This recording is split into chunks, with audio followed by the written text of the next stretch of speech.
اعوذ بالله من الشیطان الرجیم. بسم الله الرحمن الرحیم. ګرانو اوریدونکو ته زه سلام عرض کوم. غواړم 2 منټه ډېر مختصر ټیم کې ډېر مهم پیغام تاسو ذهن ته ورسوم. اولا څه د روژې میاشته دی، عظیمه میاشته دی، انسان سزي میاشته دی.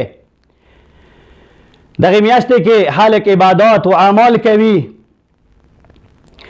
او بېګا څه کومه واقعه شوې ده شورکو علاقې کې مسجد و امام برګاه څه د مکې سره ورځولي ده.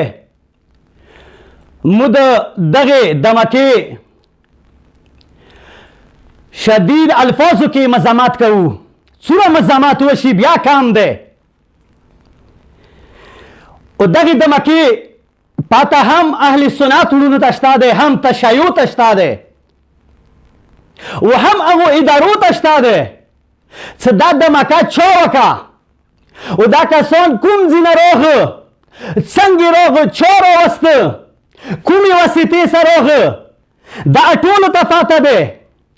خو مو د اهل سنت وروڼو نه یوه شکوه د یوه ګیله دغه دی څه د ما سنت وروڼو د ما اهل سنت وروڼو تاسې په کار د استعمال نه شوئ، تاسې په کار د استعمالیږئ ما ویلې چې 2007 نه وخه تر اوسه پورې ایمو تاسې دا تجربه وشوله او بلکې تجربې نه انسان یقین ته رسیږي.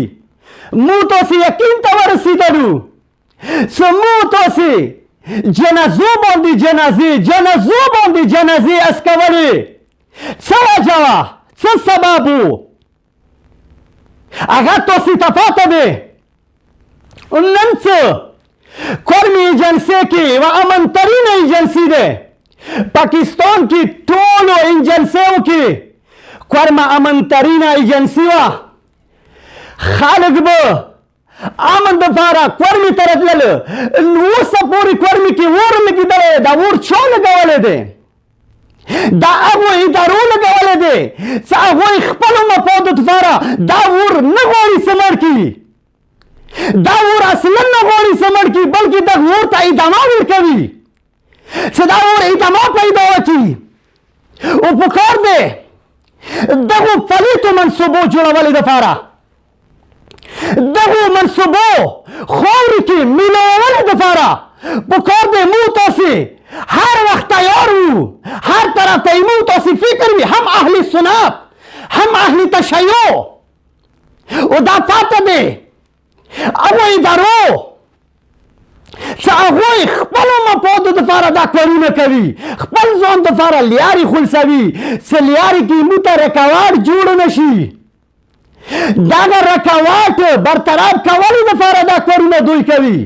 او بیا څه ډیفیو صاحب نه دغه سوال کوم چې ډیفیو صاحب ته هغه ځای مه ګروه چې هغه تخریږي نه، ته هغه ځای وګروه چې هغه تخریږي. ته دا ځای ته فکر وکړه. ته اوسه پورې چې تقریبا 24 غنټې کېږي تا ملزمان نه دي ګرفتار کړي. ته چېرته یې؟ چېرته خوبیولی یې؟ ته چېرته خوبیولی یې اوسه پورې؟ زه یې تا انصاف هله منم، زه یې تا قانون هله منم چې ته پکار دی 24 غنټو کې دا کسان ګرفتار کړي. تو توري قوم سره به تا د انصاف وبللی شي چې تا انصاف وکړو توري قوم سره. ویلې دا وړه خبره نه دی چې د خدای کور یې وځولو. ته څنګه ځان ته مسلمان یې؟ ته څنګه ځان ته آزاد روژتي نه یې چې زه روژتي یم؟ ایما روژه پخلی دی. تا خدای ناراضي کړو، تا خدای کور وځولو، تا د رسول المسیح کور وځولو، تا نه یهود و نصارا اخدي چې هغه د هغو غیر مذهبو مقدسو ته هغه اذیت نه رسوي، هغه د مکې نه کوي.